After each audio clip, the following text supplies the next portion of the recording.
You had a great morning? Ian, you're bringing the energy. I know. That's 3 of his questions. Well. Done. That's your you questions done. done for the morning. Gary, would you like to kick us off? Yes, why not? Thank you very much. Hello, Mikel. Hello. I'm afraid we've got to start with the traditional injury updates. Thomas Partey obviously trained, but didn't travel. Yeah. Available for the match day squad?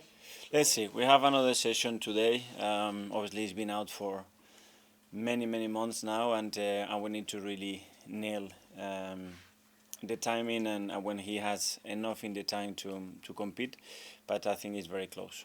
Very close? Yeah. Same for Jesus? Same with Gabi as well. And Zinchenko? He's done a few things, and Alex is not far too. And Tomiyasu? And Tomiyasu is still a little bit more, I think. Okay, perfect, thank you. So, 4 of them racing against time, Tomiyasu not necessarily. Great, thank you very much. So, the way you've spent the last 24 or 48 hours, you stayed overnight in Porto, is that right? A relaxing morning and then a leisurely flight back. So you've had a chance to reflect with the players, look into their eyes, see how they're feeling off the back of that defeat. What do you see? Well, what I see is a team that can't wait to play Porto at home now, and with that result, obviously, we have created a fantastic Champions League night of football in front of our people and the lights, where you need to beat them to go through, and the task is very clear now. What does it mean about getting back to the Premier League and the determination to bounce back straight away? That's it. Porto is gone. We discussed it. We know the things that we did very well, the things that we have to improve. It tells you again about the small margins in Champions League, because we have one of the biggest chances in the 91st minute with Gabi. If he scores that goal, we are 1-0 up. It's a fantastic, mature, disciplined performance in the Champions League. You lose it in the last second, and it's something else. And that's clear, but we cannot lose sight of where we are, what we are doing, and the importance of the match tomorrow, and the full energy and focus is there. The last time, you only lost actually once before in the Champions League this season at Lens. You came back and you beat Manchester City 3 days later. Yeah. Looking for similar this time? That's the reaction that we need, and we want to create an atmosphere in the stadium from the beginning. And I ask everybody to go there tomorrow night with full energy, because the team is going to need it, and we are in a really good moment in the Premier League, and we want to continue to be there, and tomorrow's game is vital to achieve that. Under the floodlights as well, which is unusual on a Saturday night. The atmosphere against Liverpool, for example, was a bit earlier in the evening. Are you looking for that kind of atmosphere? Always better, so we can do better, the team to play better, the crowd to be even more energetic with us in every single ball, and that's what we have to build tomorrow. And lots of celebrations afterwards if you win. Sorry? Lots of celebrations afterwards if you win. Yeah, I don't know if outside or inside the dressing room, but let's win first. Is it unfinished business? We won't go into the nitty-gritty of the game, the point that you all feel was stolen from you at Newcastle, but is there an aspect of unfinished business with you and the players when Newcastle are concerned? With every club, there is always a history, there is always what happened before, what is going to happen next, and we know the importance of the game, and we just focus on what we have to do. Thank you. Thanks. Hi, Mikel. Hi. Back at the Emirates after 3 away games. I bet that feels good. Yeah, it feels like a long time, that Liverpool game, but yeah, it's been a while, and we love playing at home, and tomorrow is a fantastic game. What's the difference between the Arsenal that lost 1-0 at St James's Park and the Arsenal going in tomorrow's game? Well, let's see tomorrow. Even them as well, they have changed a little bit. I think they have a few players that they might not be available. The same with us. So let's see, every game is very different, and the approach sometimes away and at home can change. Are you expecting Newcastle to have a similar approach to Porto, maybe? And in that case, how are you going to deal with that? I don't know, because normally they have a very different approach to game, especially when they don't have the ball. So two very different teams, I think.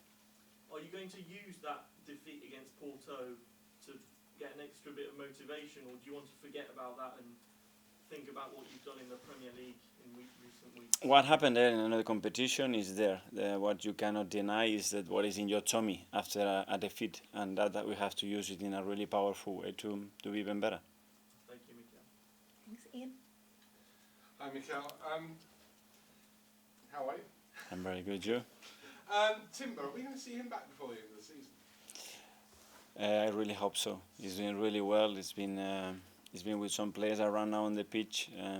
He's gonna start to do some bits with us in the next week or so, and then we have to see how that evolves, how his confidence level, his fitness level, and hopefully the answer is yes. Because it seems now as we come towards the real run-in, and after this weekend, you, Liverpool and City will all have played the same number of games. Your squad is in the best shape at the moment, fitness-wise. You know, there are injuries at City, more injuries at Liverpool than both. But barring Timber, it looks like within the next week or two, you could have almost a fully fit squad to choose from. Yeah, obviously we have missed some big players, and we still are, but you have to adapt to that. Obviously, we want them back. We need them back as quick as possible, and we know the impact that those players are going to have when we have the full squad ready.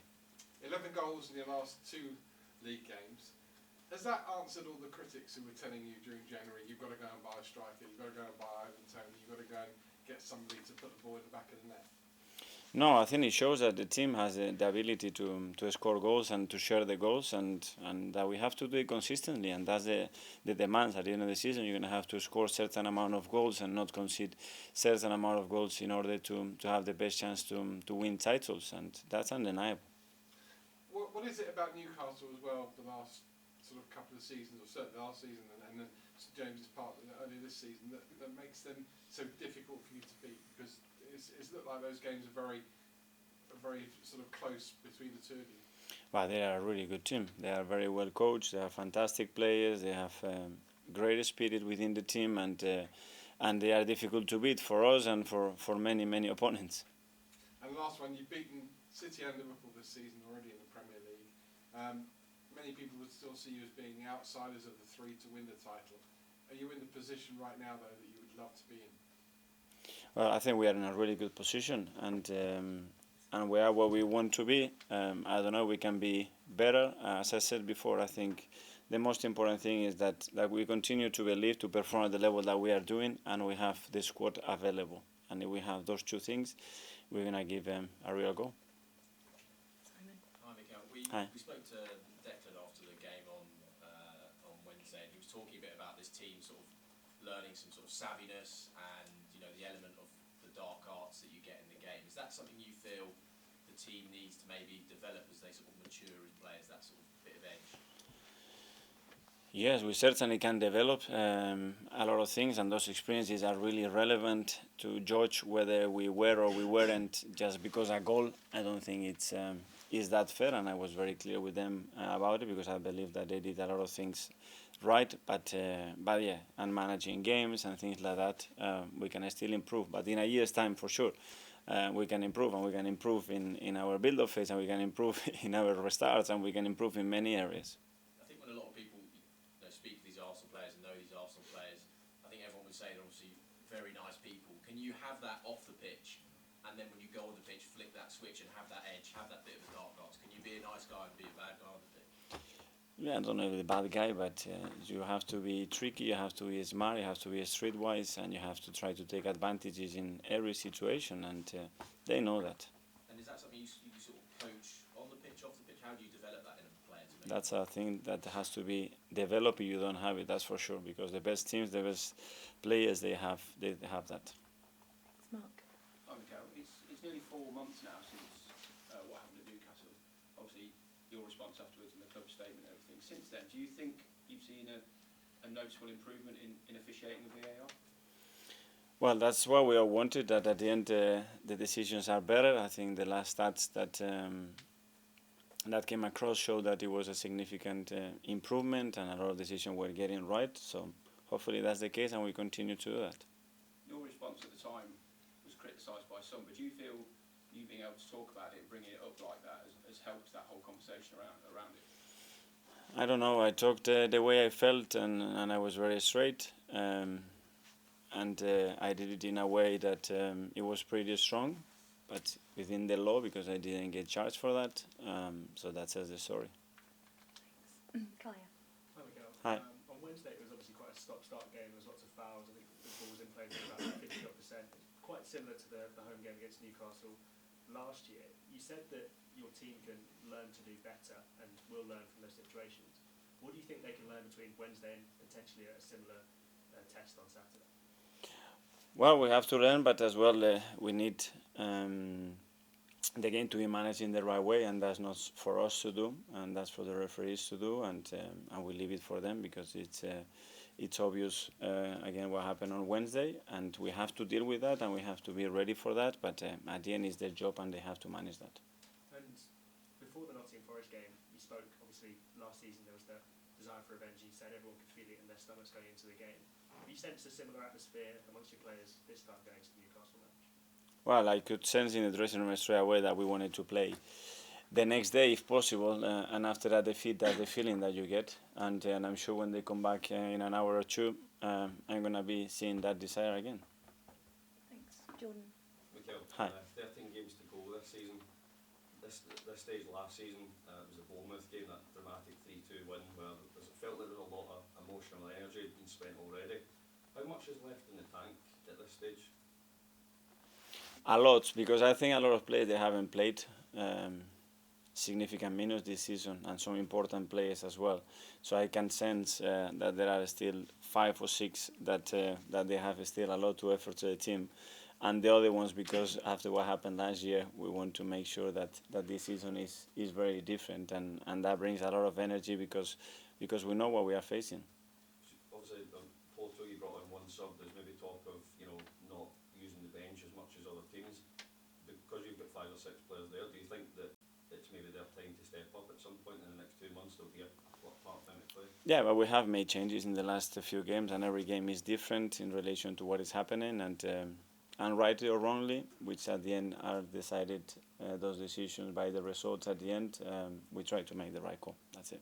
Just finally, how different does it feel approaching the run into compared to last season?